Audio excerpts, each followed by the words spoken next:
Əvvəlcə bu oyun barədə fikirlənirik.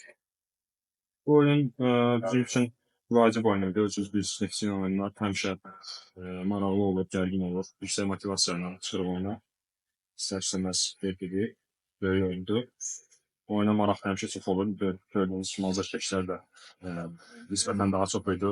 Daha həvəsliydiler bu oyun üçün. Maraqlı oyun oldu, kifayət qədər gol vəziyyətləri oldu. Çox hücumlarımız oldu.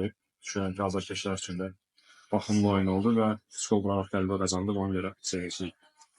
Artıq zirə bir hal girsə sabah, bu belə kifayət edir ki, Qarabağ 12-ci çempionluğunu rəsmiləşdirsin. Necə düşünürsünüz? Bu fikirləriniz nədir? Əlbəttə ki, çempion olmaq həmişə xoşdur. Yəni ölkədə ən böyük nailiyyətdir çempion olmaq və biz də çempionatda çempion olmaq üçün oynayırıq. Bunun üçün mübarizə aparırıq. Hər oynamaq üçün çıxırıq.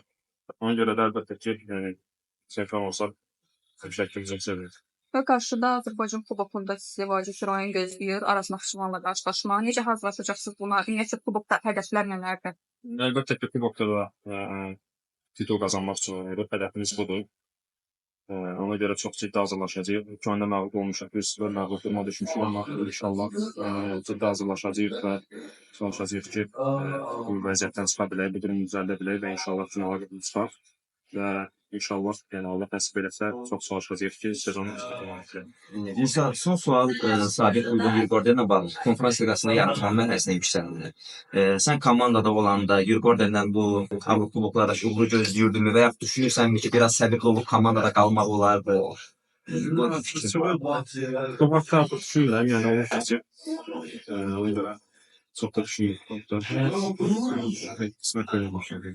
Bəs Yurgorden'lə bunu gözləyirdin yəni bu komandada? Əlbəttə ki, komandanın da potensialı var. Yəni, əvvəlki sezonlarda da